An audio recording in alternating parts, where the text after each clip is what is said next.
Hey guys, Apoc here, and today we are back with another 12-win Grand Challenge deck for you. This is a Golem Lightning Beatdown deck that has no Legendaries this time. I know that's always a big request. This deck we are bringing in the versatile arrows.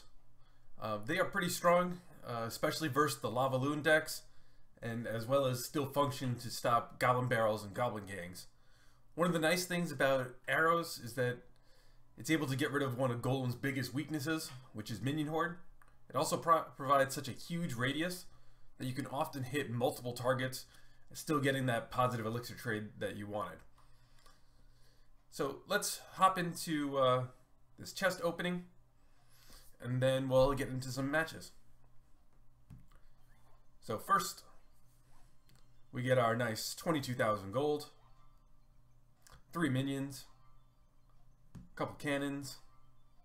Apparently we're getting lots of small amounts of commons. 2 heals, almost at our level 7 finally. 92 bombers, all the commons. Mortars. Finally. So Furnace, Mega Minion, Tombstone. That might be all of the rares. Okay, so 5 clone, 6 poison. Does that leave us with an epic to end? I hope so. Oh man, 650 Goblin Gang just turned straight into gold. About 3,300 gold. Okay, not too bad. All in all, really wish that they had a bit of a higher legendary drop rate. Okay, so let's hop into some games. I did face several 3 musketeer battle ram decks, so I'm only going to show one of those. So first let's hop into another Golem match. So being with this deck with no legendaries, I know a lot of the other Golem decks are playing Electro Wizard and Log. So this is a nice alternative to that. One thing to remember when playing beatdown decks in general is that you are trying to build an unstoppable force. And what I mean by that is you're trying to build a push that is so deadly that you can take down the tower from 100% to 0 in one push. And often to do this, we need to build an elixir lead. And sometimes that means that we're going to wind up taking some damage on our tower so that we can keep building up that elixir. So one of the things in the Golem versus Golem match is you definitely want to make sure that you get your skeletons on their Golem as soon as possible. What you see here that they do log down. This does generally allow us to get our Goblin Gang down freely, which is nice. And this time we're just going to pump up again since he did as well. We'll take that, and we'll take that little bit of an elixir lead. And we do have both Baby Dragon and Mega Minion still up, and because of that, we're going to Golem all the way in the front aggressively, and just like that, Baby Dragon's locked on the tower, Golem's on the tower. We're going to get these skeletons back on his Golem, and our Golem is going to take that down. So he drops an Electro Whiz on our skeleton, but we're able to just surround.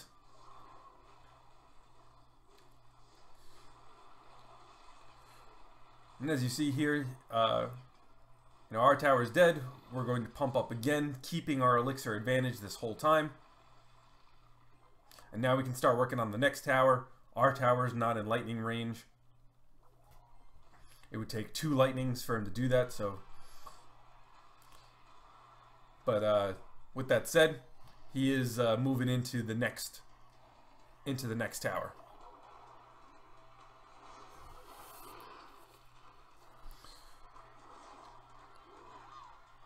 Some people recommend, only playing Golem after double elixir. I don't really agree with that. One of the reasons I don't agree with that is I feel that often in the beatdown versus beatdown decks, playing the Golems is a huge advantage. And I want to get those Golem downs early and often, as they very, very frequently make it to the tower. Really the only exception to this, I don't want to be playing Golems if they are playing Inferno Tower, because if they are playing Inferno Tower, it's often difficult to build up enough elixir that I can have the lightning as well. Because really your push when it involves lightning, maybe a baby dragon, it's just so expensive that you really need the pump or 2 pumps or the double elixir. So this is a nice 2-0 victory. Let's hop into this next one versus Henrik. This is versus the very popular 3 Musketeer Battle Ram deck. I know that you guys have been seeing a lot of this, both on ladder and in grand challenges. So generally, we always want to open up with our pumps. He takes a very aggressive start and starts with an 8 elixir push here. He was just waiting to zap. And he finally was able to get that zap down. We did take a bit of damage here, but all in all, it's okay. Our Mega Minion's still alive, plus we have our pump. So this is one of those examples where I do want to play our Golem. Like, let's get right into this. So I play a Golem and he plays a pump. You know, us already having a pump down, that's a big elixir advantage. So basically we're an entire Golem ahead of him. So we get our baby dragon down and we're already ready with our lightning. And there's those 3 musketeers. And we're able to get rid of those 3 musketeers very quickly. So he has to log our skeletons so they don't just get on the tower right away.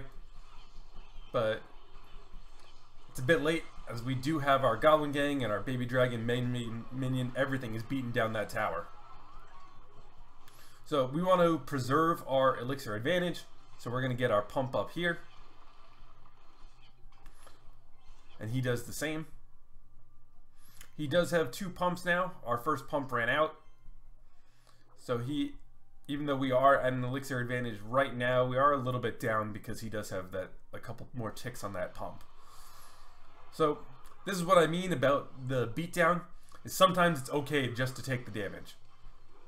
We weren't going to stop this push. It wasn't going to help if I dropped a whole bunch of elixir there. Really, I'm just dropping the baby dragon to save the king tower from taking too much damage. So, and look, now baby dragon is now behind the golem and participating a bit in our push. So we have everything going down. Our Mega Minion's doing a lot of work now on the tower. And so we basically traded our half of a right tower for almost all of his tower. And that's the end of that. So now we just have to wait for that 3 musketeer in the middle, which we get our lightning for. And that's pretty much the end of this. So he drops his battle ram. We're able to stop that with our Mega Minion plus skeletons. And that's a GG, well played. You know, and this really was to go any further. That's looking like this is going to be a 3 crown in about another 10 seconds.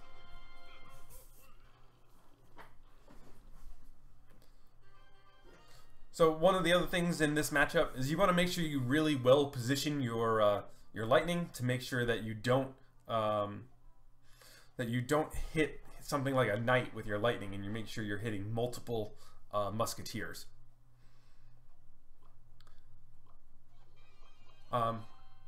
So he opens up with a tombstone before at max elixir. I don't really recommend that. It does allow us to get our elixir pump down a little bit early, but that tombstone's really not doing anything. It's really just wasting elixir.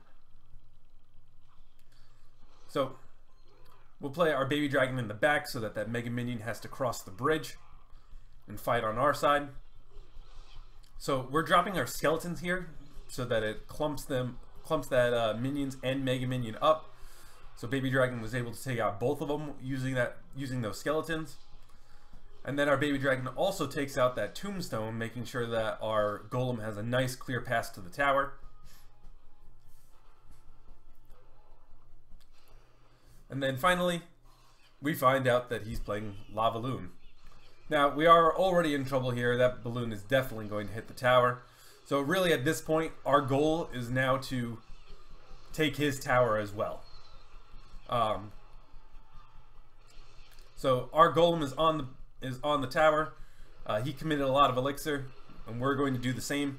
We got double Mega Minion, Baby Dragon, Skeletons, all beating down this tower. So we wind up trading our tower for his. So these Mega Minions are still doing tons of work, beating down that tower all the way into the 1400s. So we can't really stop this balloon, but we don't really want him getting a lot of damage onto our king, so that's why we drop our Goblin Gang there.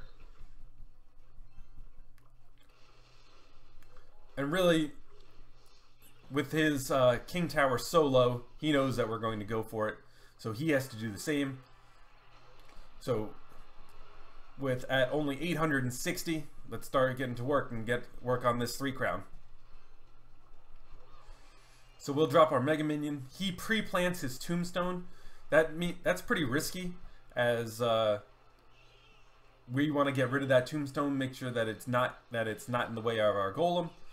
So we'll start with that. So now our Golem is free to go, and so we will add a second Golem to the pile. But he does wind up playing another tombstone. We do have to wind up lightning defensively on his balloon, make sure that we don't take too much damage, but those golems back there, they're going to explode and kill that tower. And that was how we finished for our 12th win. I hope you guys enjoyed this. And as always, make sure you hit that subscribe button for more grand challenges and tournaments. Our next tournament is going to be Saturday, 5/6. And I hope to see you guys there. Thank you guys. Have a good one.